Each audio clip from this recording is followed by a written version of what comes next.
नमस्कार। आज हम कक्षा 4 की सामाजिक ज्ञान पुस्तक के पाठ 4 भारत की नदियाँ और उनके मैदान से आपको अवगत कराएंगे। भारत नदियों का देश है। यहाँ बहुत सी नदियाँ बहती हैं। नदियों में पानी कहाँ से आता है, इस बात को जानने के लिए सर्वप्रथम हम पहाड़, पर्वत व मैदान इन भौगोलिक लक्षणों को स्पष्ट करेंगे।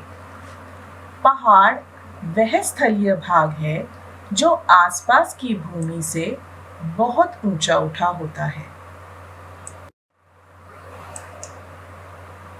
पर्वत पृथ्वी पर बहुत ऊंचे उठे भूभाग होते हैं जिनकी ऊंचाई समुद्र तल से 600 मीटर या इससे अधिक होती है। इनमें नुकीली चोटियां, तेज ढाल तथा गहरी घाटियां होती हैं। इनके विपरीत समतल भूमि के बड़े भाग को मैदान कहते हैं।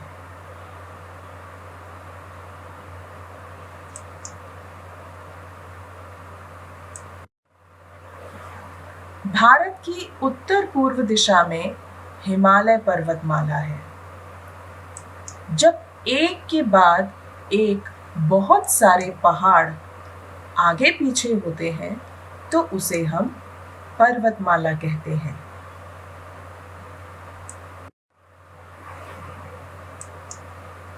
हिमालय पर्वतमाला बहुत ऊंचे व बड़े पर्वत हैं जिनकी चोटियां सदैव बर्फ से ढकी रहती हैं।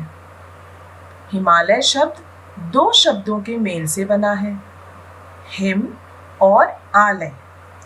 हिम का अर्थ है बर्फ और आलय का अर्थ है घर, अर्थात बर्फ का घर।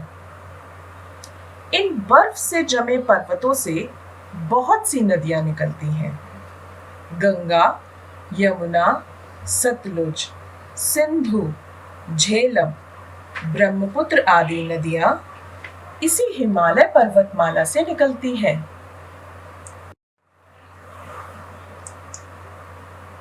पर्वतों पर हमेशा जमी रहने वाली बर्फ नदी के रूप में जब नीचे की ओर सरकती है तो उसे हिमानी कहते हैं।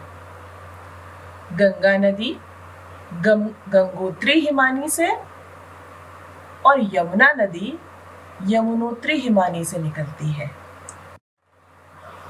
नदियां दो प्रकार की होती हैं। बारहमासी नदियां, जिन्हें सदा नीरा भी कहते हैं, और दूसरी मौसमी नदियां। जो नदियां बर्फ वाले पर्वतों से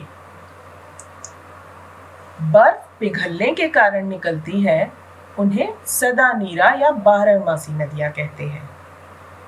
इन नदियों में साल भर जल रहता है। गंगा, यमुना, सतलुज ऐसी ही कुछ बारहमासी नदियां हैं। दूसरी ओर है मौसमी नदियां, जो निकलती तो पहाड़ों से ही है, पर इनमें केवल वर्षा ऋतु में ही जल रहता है, जैसे चंबल, बेतवा, गोदावरी, कृष्णा, कावेरी आदि नदियां।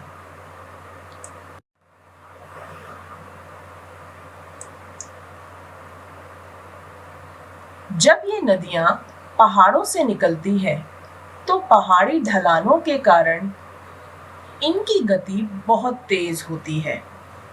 मैदानों में आते ही नदी का बहाव धीमा हो जाता है, क्योंकि पहाड़ों की अपेक्षा मैदान समतल होते हैं। नदी द्वारा लाई हुई मिट्टी, पेड़ पौधों के सड़े गले अवशेष किनारों पर जमा होने लगते हैं। इसलिए नदियों के किनारे व आसपास की मिट्टी अधिक उपजाऊ होती है। अब आप समझ सकते हैं कि अधिकतर खेती नदियों के किनारे या आसपास क्यों होती है? मैदानी भागों से होती हुई नदी अनेकों गांवों, शहरों और देशों को पार करते हुए सागर या झील में मिल जाती है। क्या आप जानते हैं सिंधु नदी भारत और पाकिस्तान से होकर बहती है? सभी नदियां हमारे लिए बहुत उपयोगी हैं, क्योंकि ये हर साल नई मिट्टी बहाकर लाती हैं, जो खेतों के लिए बहुत उपजाऊ होती है। नदियों के जल से जल विद्युत बनाई जाती है। इनका जल फसलों की सिंचाई के काम आता है। नदियों के महत्व को और अधिक समझने के लिए आइए हम उत्तरी मैदान में बसे पंजाब राज्य के बारे में जानने का प्रयास करते हैं। पंजाब शब्द दो शब्दों पंज और आब से मिलकर बना है। पंज का अर्थ है पांच और आब का अर्थ है पानी, अर्थात 5 नदियों द्वारा लाई गई मिट्टी से बनने वाला क्षेत्र है पंजाब। ये 5 नदियां हैं झेलम, चिनाब, रावी, व्यास और सतलुज। पंजाब में फसल की अच्छी पैदावार के कई कारण हैं, जैसे यहाँ की समतल व उपजाऊ मिट्टी तथा नदियों के कारण अच्छी सिंचाई व्यवस्था। इसी कारण यहाँ हर साल इतना अधिक अनाज होता है कि देश भर के व्यापारी यहाँ अनाज लेने आते हैं। सतलुज नदी पर बहुत बड़ा भाखड़ा नांगल बांध है। इसके जल का प्रयोग सिंचाई व पीने के जल के लिए तथा जल विद्युत बनाने के लिए किया जाता है।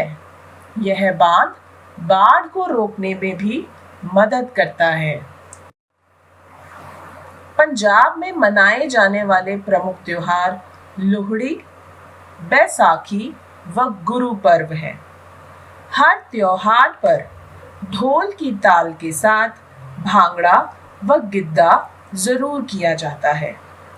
लुंगी व कुर्ता पहनकर सिर पर रंगीन पगड़ी बांधकर पुरुषों द्वारा किए जाने वाले नृत्य को भांगड़ा कहते हैं और लड़कियों द्वारा किए जाने वाले लोक नृत्य को गिद्दा कहते हैं।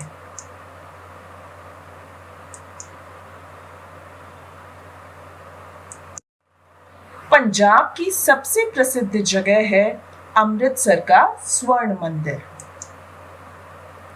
यह सिखों का सबसे प्रमुख तीर्थ स्थान है। धन्यवाद।